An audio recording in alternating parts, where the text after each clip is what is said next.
Les damos la más cordial bienvenida a Entérate, el espacio de difusión de las actividades institucionales, académicas y de actualización del Tribunal Electoral del Poder Judicial de la Federación.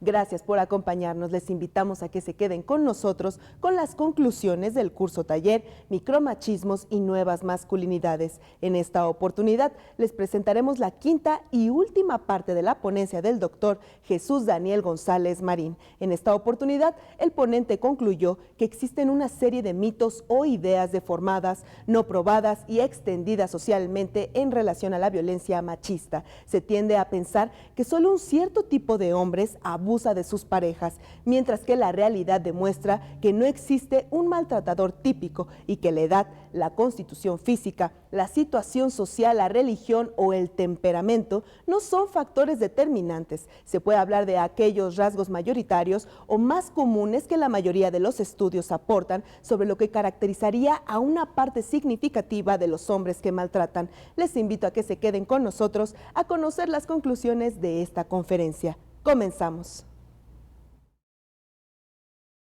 Sí, claro, y sí es una película que ha sido muy estudiada. De hecho, en este libro de Cine Machismo del que les hablaba de Sergio de la Mora, él dedica todo un capítulo al Lugar sin Límites. Y sí, totalmente de acuerdo, digamos, es una película tan importante que es de manera muy frecuente invocada para hablar con lo que tú dices de masculinidad, totalmente de acuerdo.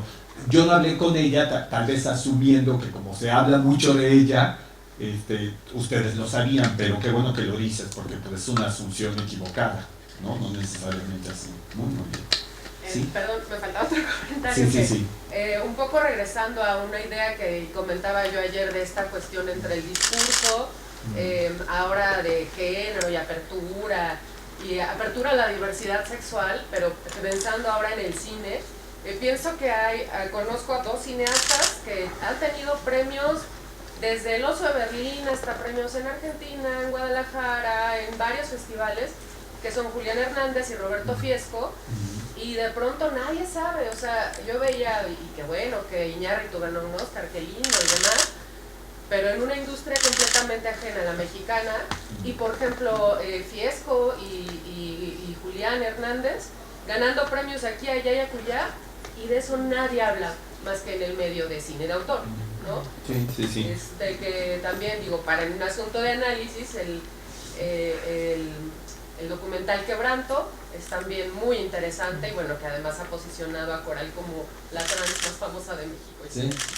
Y bueno, y en el caso de Julián Hernández creo que además él ha explorado de manera explícita, si me permiten la redundancia, la cacofonía, perdón, es las masculinidades gays, ¿no? Que sería, digamos, como un subtema o como un aspecto específico del tema más global de las masculinidades, ¿no? Y creo que ahí también hay mucho trabajo por hacer, pensar las masculinidades gays, y en efecto el trabajo de Julián Hernández se ha concentrado así directamente en hablar sobre ese mundo y sobre todo de las masculinidades gay en el mundo popular, porque lo interesante creo que en el caso de él es que los hombres que vemos en sus películas son hombres mestizos, que se mueven en los perímetros de las grandes ciudades, bueno, en el caso particular de la Ciudad de México, no es esta masculinidad gay, clase mediera, ligada al mundo de la publicidad, que por ejemplo en las películas de Manolo Caro,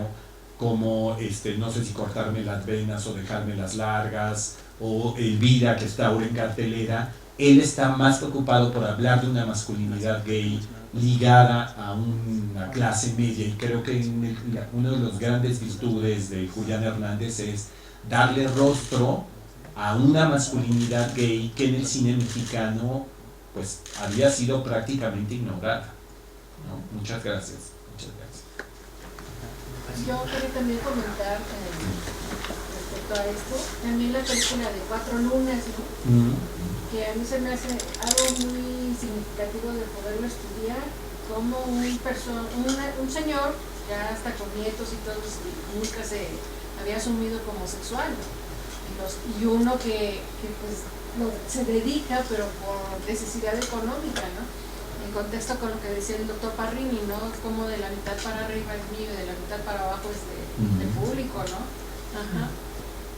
Claro, sí, totalmente de acuerdo. Por ejemplo, en El Callejón de los Milagros, de Jorge Fons, se recupera la figura del macho, así del patriarca, pero que tiene deseos homoeróticos y que, digamos, no quiero hablar de closet porque me parece que ya como que eso no ayuda mucho a pensar la manera en cómo los sujetos median con su sexualidad, con sus deseos.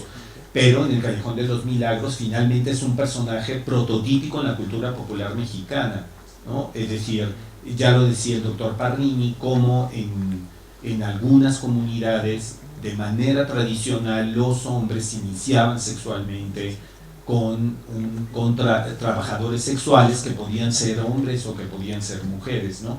Que en el mundo de la provincia mexicana era muy común que fueran travestis, ¿no? O personas trans, ya no sé un poco cómo hablar, ¿no? Muy bien. ¿Alguien más? Perdón. Sí. Cuando empezabas a hablar sobre esta figura del charro mexicano, Sí. En la escena que pasaron, me quedó la duda, este imaginario del charro también tenía que ver, y no sé si todos los demás figuras como masculinas, tenían que ver como con este empoderamiento del espacio, más bien ocupar el espacio, es decir, en la escena que presentas, él va irrumpiendo, ¿no? Va como conquistando el territorio sin preguntar si es propio, es suyo, ¿no? Claro. En ese sentido, no sé si solo sea, por ejemplo, en esta figura del charro mexicano. Me parece que en general el rollo con la masculinidad es eso, ¿no? O sea, no hay como una crítica a los propios privilegios que da el sistema, ¿no? Sino más bien hay como nada más la descripción de las figuras y los estereotipos masculinos. Sin embargo, hay como toda una serie de privilegios, ¿no? que cuesta trabajo autocriticarlos. En ese sentido, esta parte de ocupar espacios, ayer lo mencionaban, ¿no? Lo mencionaban en el transporte público, la posición en la que uno se sienta, etcétera, etcétera, ¿no? Me vino a la mente cuando vi la escena de... Sí, total. Y en el caso de la comedia ranchera, sí era una figura cinematográfica muy común, ¿no? Es decir, entraba a escena el cantante, el charro cantor, bueno, que en este caso Jorge Negrete, bueno, está acompañado con este mote del charro cantor, pero cualquier charro que fuera, Javier Solís, el mismo Pedro Infante, normalmente entraban a escena y la cámara los seguía. Pero es una acotación muy interesante, porque habla además de la confianza desmedida del charro cantor en seducir a quienes lo escuchan y en recorrer, como tú bien dices, el espacio y ganarse la simpatía de quien lo escucha, incluso, por ejemplo, en el caso del Ahijado de la Muerte, de aquellos que en principio no tendrían que simpatizar con él, porque lo que estaba tocando antes de que él llegara era la orquesta contratada por el hacendado, que se siente profundamente incómodo. Pero sí, es cierto, el charro cantor es un seductor nato, y una de sus estrategias de seducción es en efecto la conquista del espacio, que al menos, insisto, en el caso de la comedia ranchera, la entrada a escena estaba acompañada por un uso de la cámara específico, ¿no? Es decir, la cámara seguía a este hombre que iba cantando a la par que iba recorriendo el espacio, ¿no? Esta es una acotación muy interesante. Yo creo que definitivamente se podría pensar una expresión figurativa de la masculinidad en el cine a partir de este tipo de tratamiento visual. Muchas gracias. Sí. Bueno, recuerdo un poco lo que decía el doctor Parrin ayer. Me parece que es como muy importante que tengamos claro que la construcción de la masculinidad o las masculinidades a partir de un modelo hegemónico no es, digamos, como un evento inamovible o como definitivo.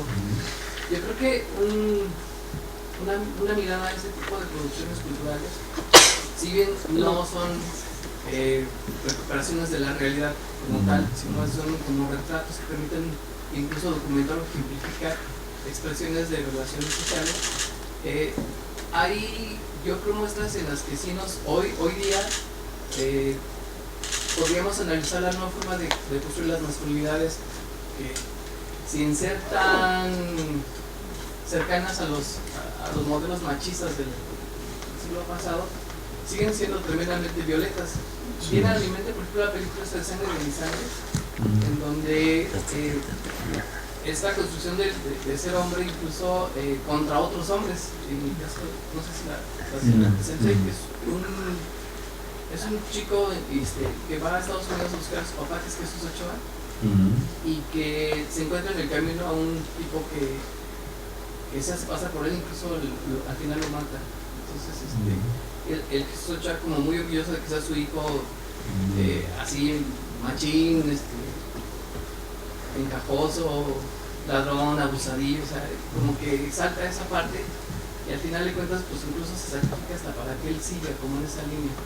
Y al final de cuentas, si bien no se usan estos recursos de charros o de machos así, bigotones y panzones, pero siguen siendo también expresiones como de un machismo muy salvaje, ¿no? Sí, totalmente. Incluso, digamos, el narcocine, porque ahí ha habido toda una producción audiovisual, algunas de ellas, algunos de los filmes de esta producción promovidos incluso por las bandas del narcotráfico, se exalta esta figura prototípica, ¿no? Ahora, lo cierto es que no todos los hombres se benefician de la misma manera de la masculinidad hegemónica.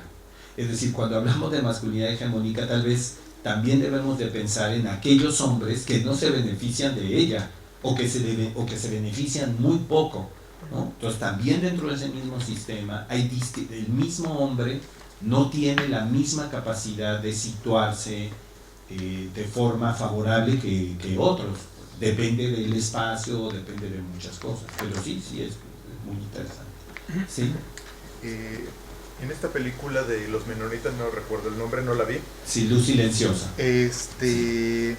La escena que muestras del hombre que se resquebraja, no siento que modifiquen nada la construcción del género, porque básicamente lo hace solo al momento de ponerse a llorar. No hay ningún testigo que vea que haya esta ruptura que, como comenta Rodrigo, como un cambio de posición. Simplemente estar llorando en un lugar que es femenino, como es la cocina, nadie lo está viendo, nadie le toma cuentas. Entonces yo digo que básicamente reproduce lo que él conoce y que no se muestra ningún tipo de masculinidad y de cambio. Y por ejemplo, ahorita que comentas de que los hombres no necesariamente se benefician de estas cuestiones patriarcales, yo creo que todos los hombres de una u otra forma nos beneficiamos. Tristan Bridge habla de las masculinidades líquidas, que necesariamente y dependiendo del lugar, nosotros nos amoldamos nuestra masculinidad a el entorno en el que nos estamos desarrollando. Habrá hombres que representen la masculinidad hegemónica, por ejemplo en la oficina será el jefe, por lo tanto tu masculinidad será subalterna y acotarás tu masculinidad a ese ordenamiento de poder, pero en tu casa puede que tú seas el jefe de la casa, por lo tanto tu masculinidad será la hegemónica y la de tus hijos, la de otras personas que lleguen a tu hogar serán las que se tendrán que amoldar a tus reglas. Entonces yo creo que de una u otra forma los varones sí nos estamos beneficiando del patriarcado. Claro, sí, lo que yo decía es que no se benefician de la misma manera. Okay. Eso es lo que quiero insistir. Estoy de acuerdo que obviamente un hombre consciente de esa hegemonía puede, la puede aprovechar a su favor. Estoy totalmente de acuerdo y lo que tú dices es muy certero, es decir, quien en el mundo laboral tal vez es subordinado, en el mundo familiar no sea así. Pero creo, desde mi punto de vista, creo que no todos los hombres se benefician de la misma manera en todos los contextos de esta masculinidad hegemónica. Sí, perdón, interrumpí. No querías añadir. Y bueno, sobre lo de luz silenciosa estoy de acuerdo, incluso yo lo decía, la organización del espacio es completamente patriarcal, él está a la cabeza de la mesa, nadie habla hasta que él dice amén, estoy totalmente de acuerdo. A lo que yo me refería con el resquebrajamiento, bueno, digamos con una fisura, a lo mejor para matizar, es con respecto a la visión del macho que tiene una casa chica y que se jacta precisamente, digamos, como parte de su masculinidad y su hombría, se jacta de tener relaciones con otras mujeres. Efectivamente, como tú bien señalas, aquí nadie lo ve, él está solo en la cocina, rompe a llorar y bueno, en el resto de la película sí hay rasgos en el que él se siente, salvo cuando está con su amante, hay algo en él que es profundamente culpígeno. Eso es a lo que me refiero, digamos, en la figura del macho prototípico del cine clásico. Esto resultaría un poco impensable, ¿no? Como la culpa por poner, digamos, por hacer algo que desde un punto de vista sería premiado, celebrado, ¿no? Pero bueno, es una interpretación interesante, ¿no? Yo creo que lo interesante es como la discusión. Sí.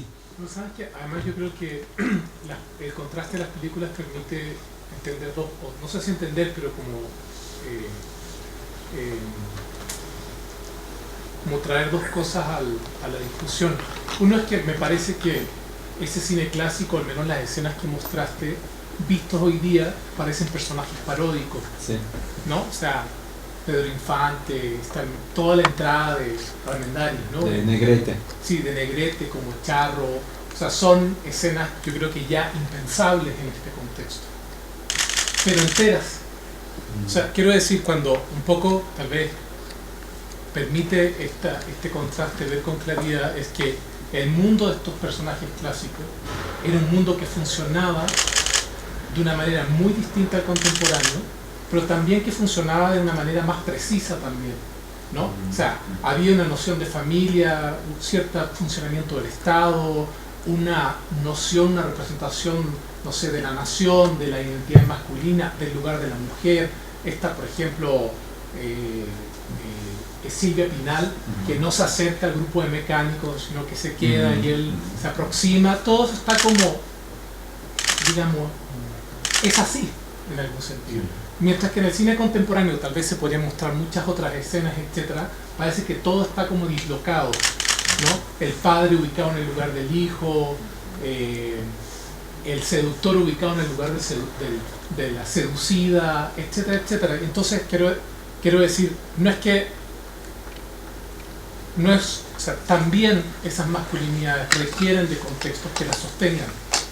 Y esos contextos que las sostienen, que son tan claros, no sé si tan claros, pero muy, muy visibles en el caso del cine clásico, en el cine contemporáneo ya no están. Y yo creo que eso se puede traslapar sociológicamente, no, más allá del cine, a indicar un mundo donde esa certeza y ese funcionamiento, digamos, pensemos en lo que se habla de la crisis de la familia, pero la crisis de las instituciones en general, un Estado que ni siquiera puede garantizar la soberanía sobre su propio territorio, ¿no? Que no es el Estado de Miguel Alemán, ¿no? Que ahí hay una certeza del poder estatal y de la soberanía estatal.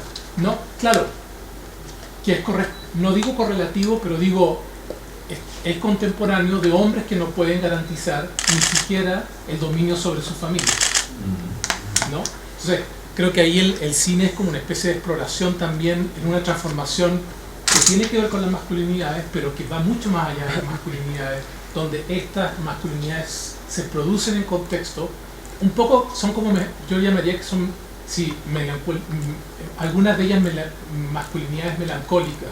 O sea, las identificaciones correspondían al mundo de las certezas de los charros, de Pedro Infante, de todo eso, pero las realidades ya no responden a ninguna de esas certezas y es un mundo fragmentario y es un mundo incierto, ¿no? De una incertidumbre que además no se puede resolver personalmente, que es una incertidumbre estructural, ¿no? Las trayectorias laborales, las educativas, los riesgos, bueno, en fin, ¿no? Entonces, creo que eso es digamos, la hegemonía no se podría pensar si no es en esa también otra dimensión estructural que ya no es solo un tema de género. Sí, incluso sin establecer relaciones causa-efecto así muy automáticas, hasta los procesos de producción del cine clásico y del cine contemporáneo son muy distintos.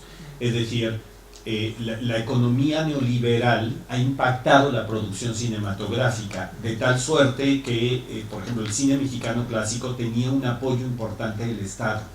Había un Banco Nacional de Cinematografía que se creó creo que en 1936, había recursos y además era un cine que coincidía y tal vez podría decir comulgaba con las políticas culturales del Estado, que hablaban justamente, que exaltaban esta identidad nacional, estos valores. ¿Y qué ocurrió? Bueno, hubo un momento de gran crisis del cine mexicano en los 80, y a partir, digamos, de finales del siglo XX, principios del siglo XXI, empieza a haber una gran inversión privada en el cine.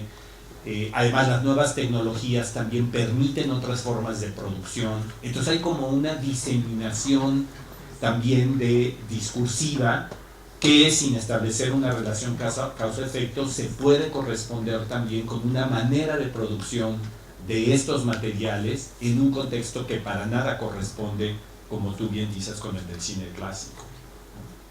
Entonces es ese mundo, como tú dices, pero incluso también es el mundo de la producción, ¿no? Que hace incluso, por ejemplo, la figura de la estrella, ¿no? Es decir, por ejemplo, el protagonista de Luz Silenciosa o de Halley no son actores estrella, y sin embargo, o tal vez precisamente por eso, pueden dar cabida en su interpretación de otras formas de masculinidad. Es decir, no estamos, con Pedro Infante el espectador pensaba en Pedro Infante y reaccionaba frente al personaje no solamente como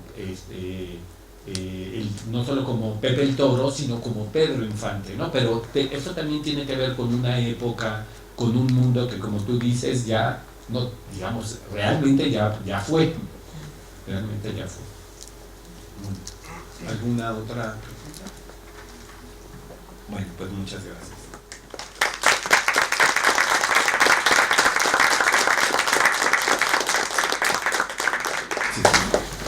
Sí. Bueno, pues únicamente agradecerle a todas y todos, a nombre del Tribunal Electoral del Poder Judicial de la Federación y de la Coordinación de Igualdad de Derechos y Paridad de Género. Les agradecemos que hayan estado aquí, al doctor Parrini, al doctor González, por sus reflexiones tan puntuales y este conocimiento que seguramente será de mucha utilidad para todas nosotras y nosotros en nuestros ámbitos laborales, en nuestros ámbitos en los que nos desarrollamos, y sobre todo que estas reflexiones las llevemos a esos espacios donde nos desenvolvemos y donde podemos generar un cambio estructural como el que hemos estado hablando. Muchas gracias y bueno, un aplauso para el doctor Parrini y el doctor González. Les entregamos sus constancias de participación. Muchas gracias.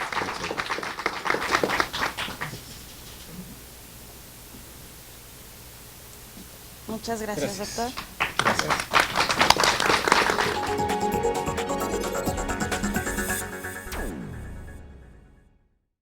De esta manera terminamos con las actividades del curso taller Micromachismos y Nuevas Masculinidades. Los esperamos en una próxima emisión de Entérate con otro tema. Soy Roxana Noriega. Hasta la próxima.